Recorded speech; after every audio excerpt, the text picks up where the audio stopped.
En Telecom, evolucionamos para que puedas potenciar tu mundo, para ser el puente hacia la transformación de tu vida, de tus negocios y de tu empresa. Con nuevas soluciones tecnológicas, impulsando la inclusión y el talento digital. Telecom. Nos unen las ganas de avanzar. Legislatura porteña. Entérate de todo lo que estamos haciendo. Ingresá a legislatura.gov.ar para saber más. Nos une la ciudad. Grupo Petersen, desde 1920, construyendo el país. Dona sangre. Se necesitan entre 300 y 400 donantes por día. No esperes que te lo pidan, siempre se necesita. Conocé cómo donar en buenosaires.gov.ar/donasangre. Buenos Aires Ciudad, vamos por más. En IRSA, Propiedades Comerciales, nos comprometemos con las comunidades en las que se asientan nuestras unidades de negocios. IRSA, Propiedades Comerciales, construyendo el futuro. En Provincia ART, a las pymes que apoyan al país, las apoyamos con un plan que se adapta a su realidad. Ingresá a provinciaart.com.ar/pymes, cotizá y mejorá tus costos. Provincia ART, la aseguradora de riesgos del trabajo del Grupo Provincia. En Arcor trabajamos a través de una gestión sustentable, innovando en cada uno de nuestros productos para que todas las personas podamos vivir mejor.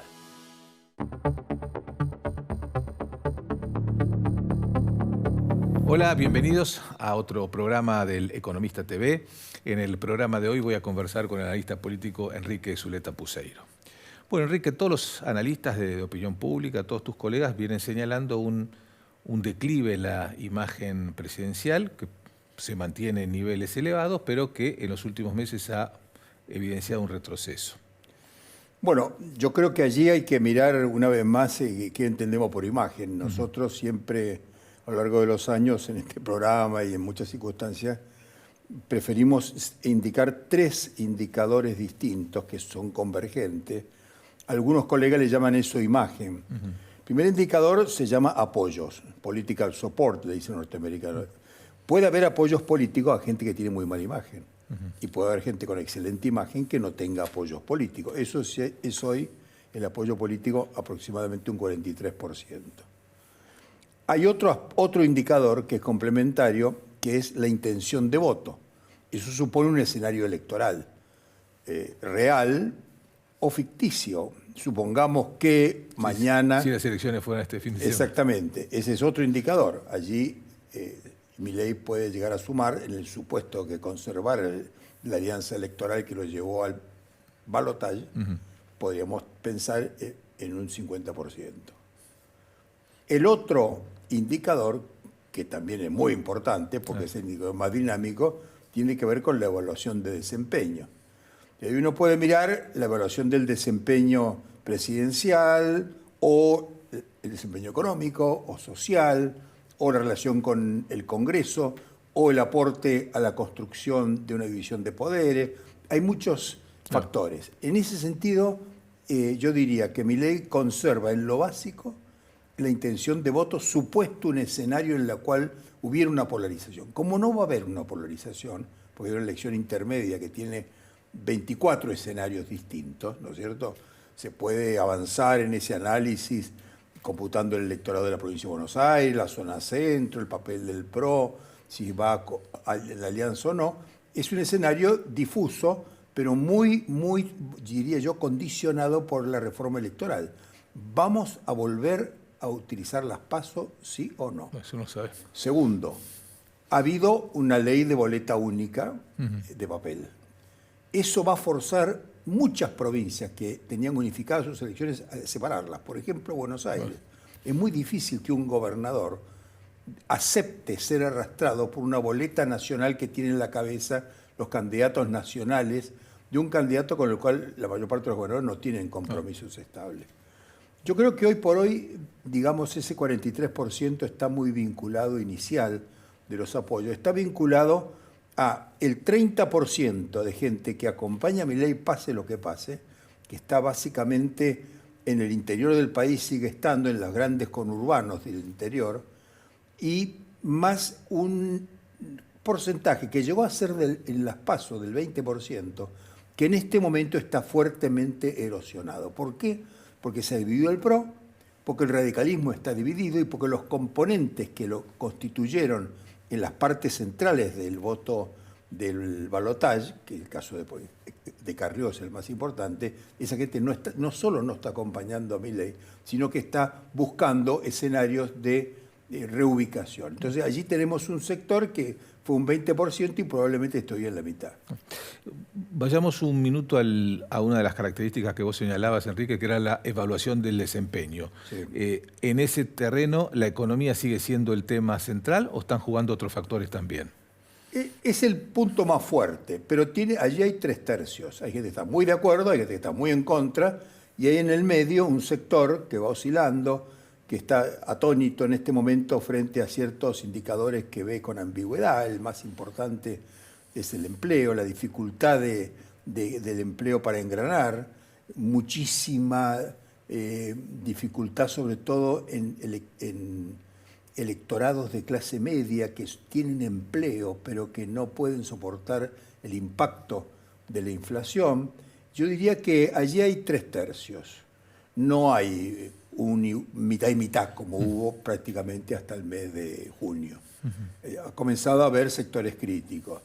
Hay sectores donde está muy bien rankeado. Paradójicamente, un sector como el de la política exterior le rinde la idea que busca Milei, que no es tanto que le aplaudan la política exterior, sino poder indicar un sentido de la orientación y que ese sentido de orientación es fruto de convicciones y que esa convicción es muy firme y que no se va a negociar. Eso hace que mucha gente que compara con otros escenarios posibles dice, bueno, este señor lo vamos a acompañar porque si bien no veo yo luz al final del túnel, me da la impresión de que las cosas están mejorando. Entonces la cosa económica se conjuga con la idea exterior, por eso insiste tanto en esa política de ruptura internacional, y me parece que el otro factor que lo está beneficiando es un cierto conformismo en cuanto a que realmente no hubo una desestructuración de lo que podríamos llamar el Estado social. La mayor parte de la gente siente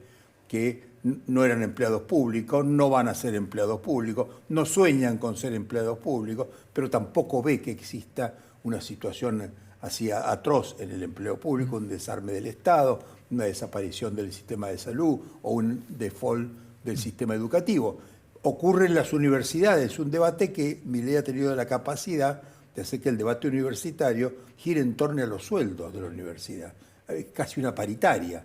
Muchísima gente, que son universitarios incluso, llegaron a acompañar en la marcha, en la segunda marcha, pero en realidad nunca tuvieron el salario, digamos, universitario como un ingreso fundamental.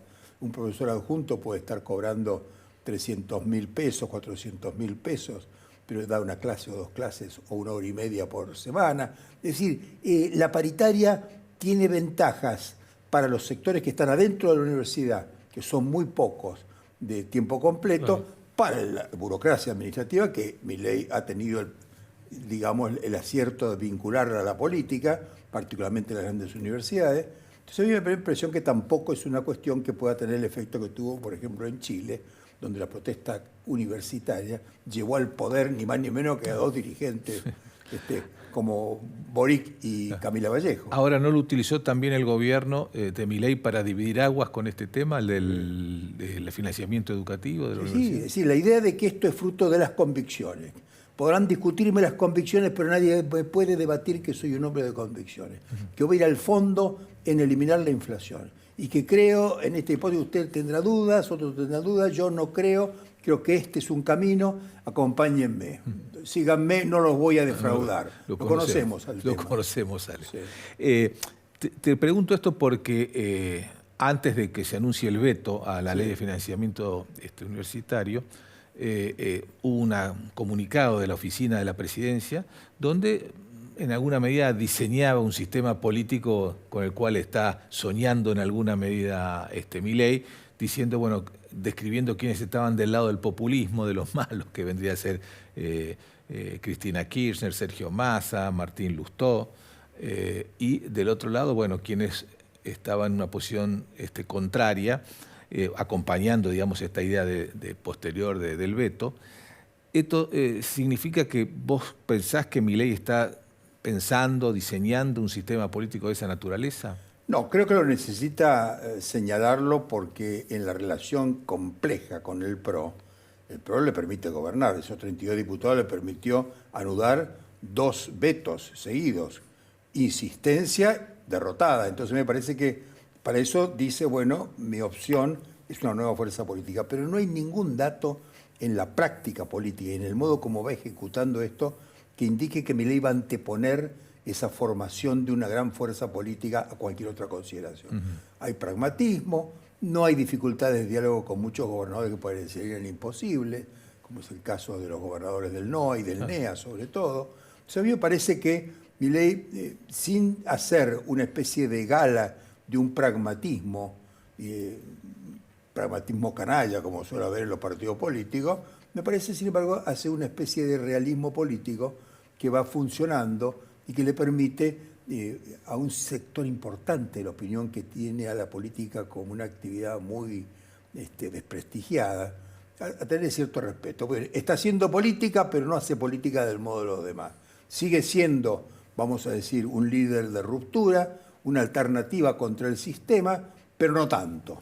En el final, él es capaz de bajar, por ejemplo, las audiencias públicas de la electricidad, diciendo que va bien la política antiinflacionaria y no la quiere afectar, o hacer una serie de adaptaciones y de, yo diría, mimetizaciones en un paisaje complejo.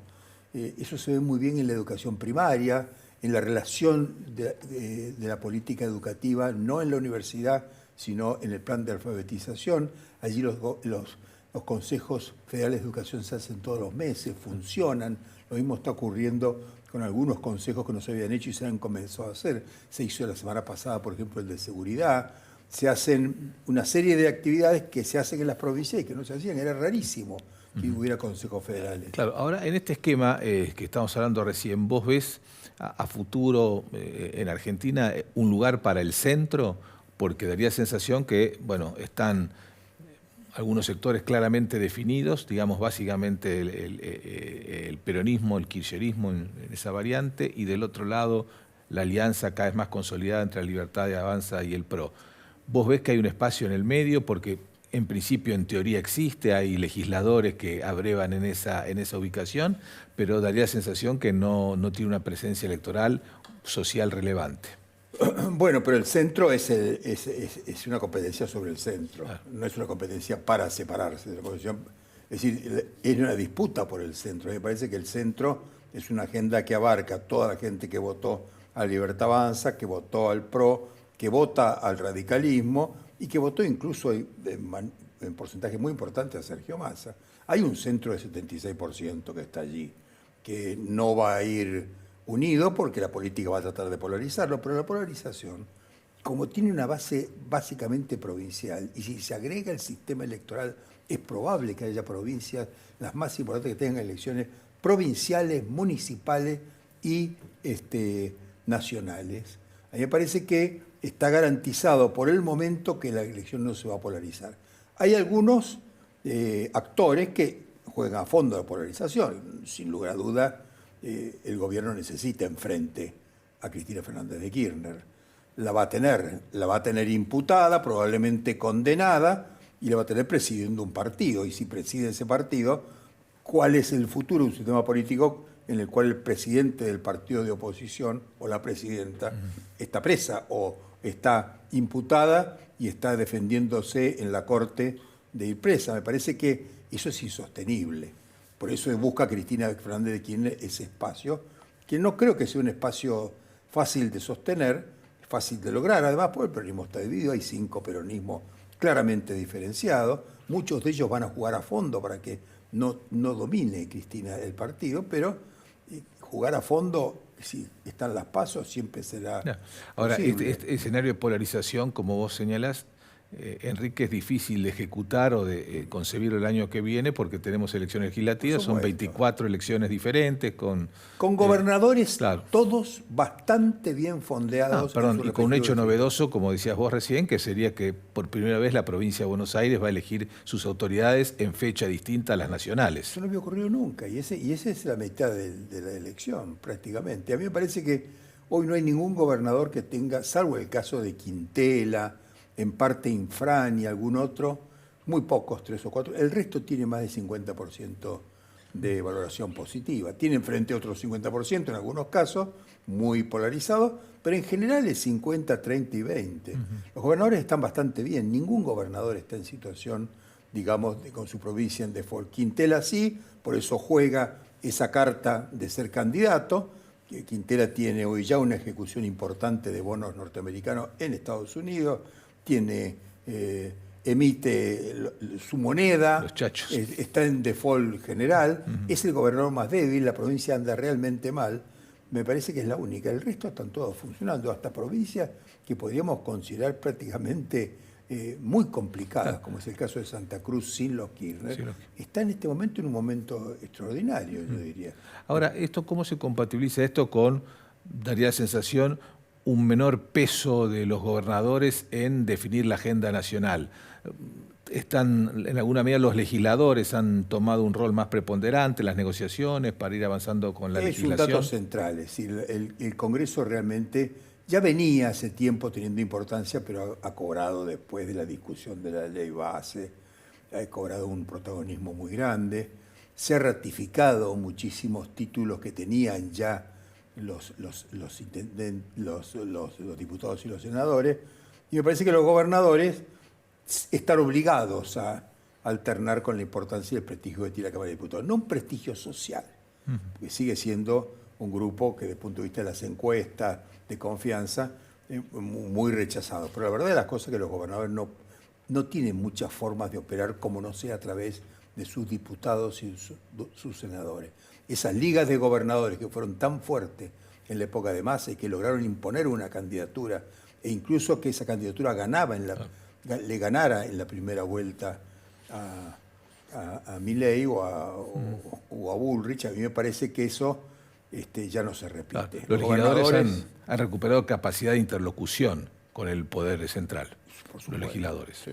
Y le han dado canales de transmisión, presencia, y esto se nota porque el Senado es un Senado donde hay 4 exgobernadores y la Cámara de Diputados está llena de ministros y de gente destacada. Tiene bastante calidad el debate, funciona casi, diríamos, todo el día, desde las 9 de la mañana hasta la noche está funcionando, las comisiones trabajan todo el tiempo, no hay ninguna que esté paralizada, algunas que venían más lentas ya están constituidas, están funcionando. El Congreso funciona.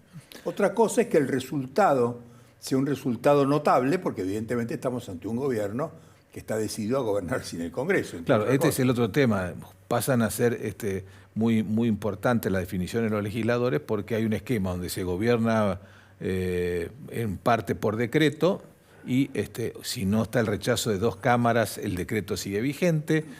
Por otro lado, ya se ha demostrado que el gobierno quizás no puede impulsar toda su agenda, pero sí tiene capacidad de bloquear mediante el veto la agenda de la oposición. Sí, por el momento, para eso es clave el rol del Congreso. Por el momento, esa es la situación.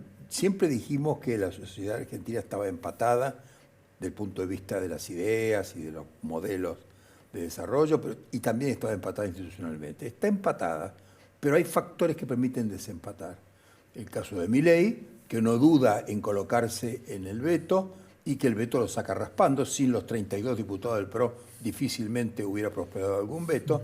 Y por el otro lado ya hay 160 votos que de un modo consistente están alineados en frente del gobierno. Es posible que en las próximas semanas se produzca una reglamentación de los DNU y que quede severamente afectada la capacidad de la provisión fiscal. Claro, eso ya comenzó a discutirse. Eso está ya en comisiones. Esa es una vieja ley impulsada en su momento por Cristina Kirchner, para que los decretos mantienen su vigencia.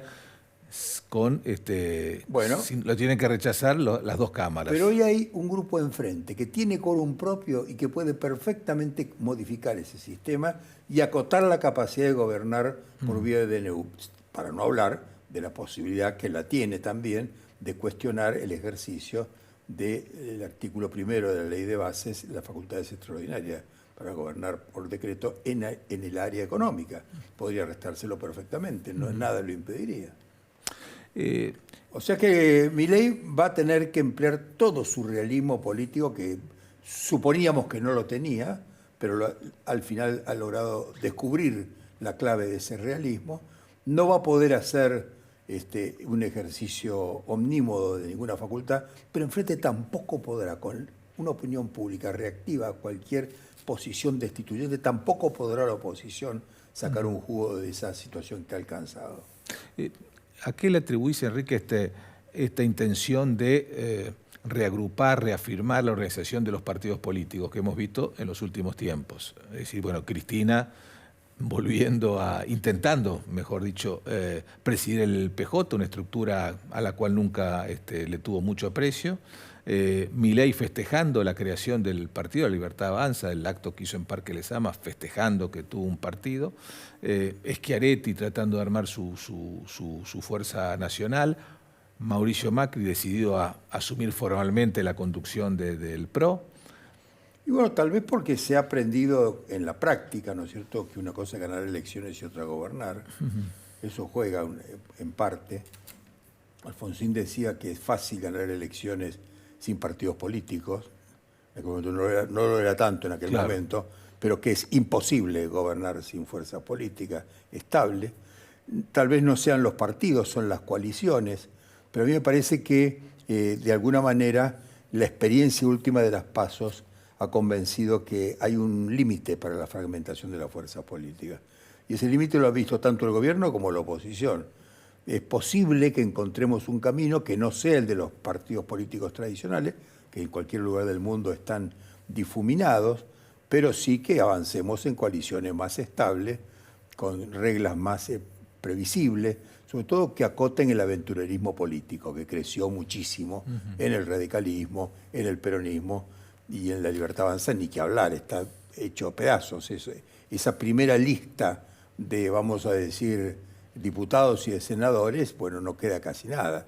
Está más nutrido la Libertad Avanza de la incorporación de gente del radicalismo, del peronismo o posiblemente de sectores independientes que de la lógica propia inicial de los llamados libertarios. Casi no hay ministros libertarios. ¿Y qué papel crees que va a jugar la eventual reforma política en esto? Porque, bueno, por ahora se ha avanzado simplemente con la boleta única de papel, que es en definitiva una forma de emitir el voto, que va a tener consecuencias porque puede llevar a que se desdoblen elecciones en varios distritos. Yo creo que va a tener una cantidad de efectos inesperados. Hoy discutía con gente de las provincias, porque había un panel sobre esto.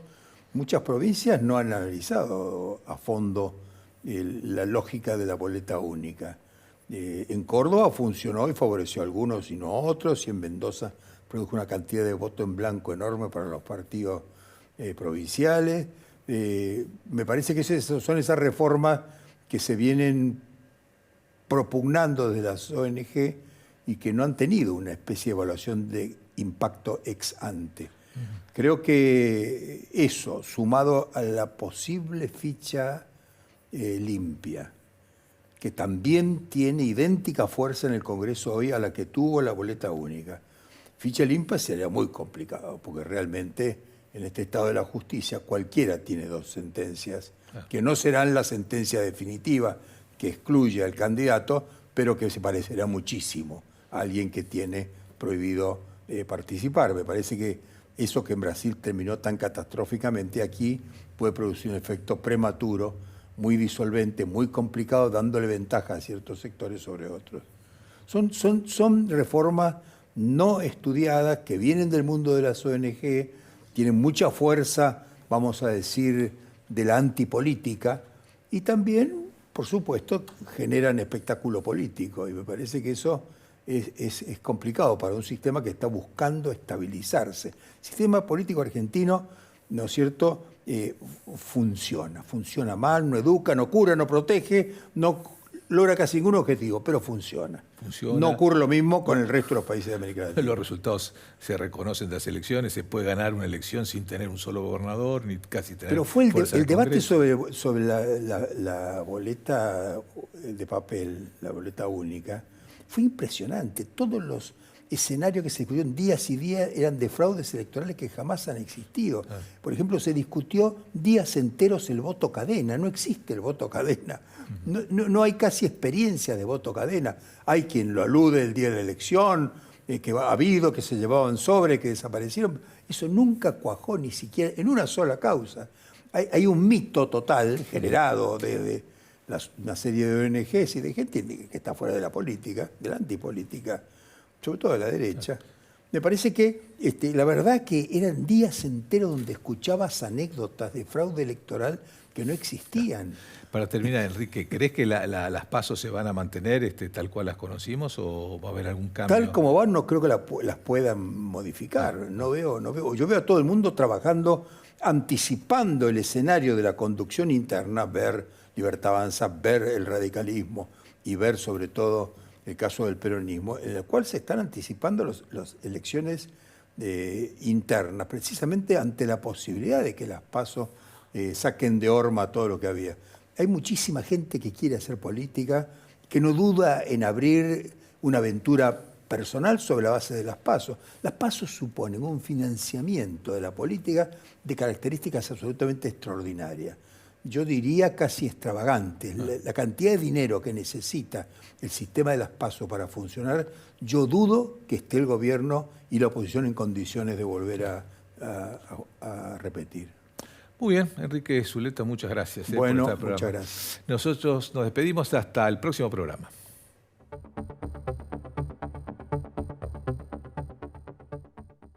En Telecom, evolucionamos para que puedas potenciar tu mundo, para ser el puente hacia la transformación de tu vida, de tus negocios y de tu empresa.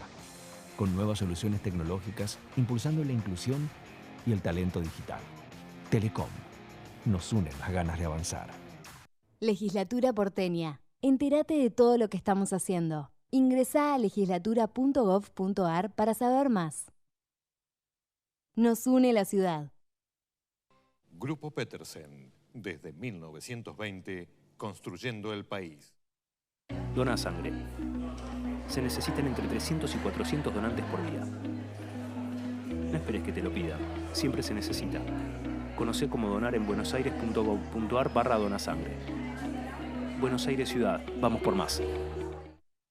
En IRSA, Propiedades Comerciales, nos comprometemos con las comunidades en las que se asientan nuestras unidades de negocios. IRSA Propiedades Comerciales. Construyendo el futuro.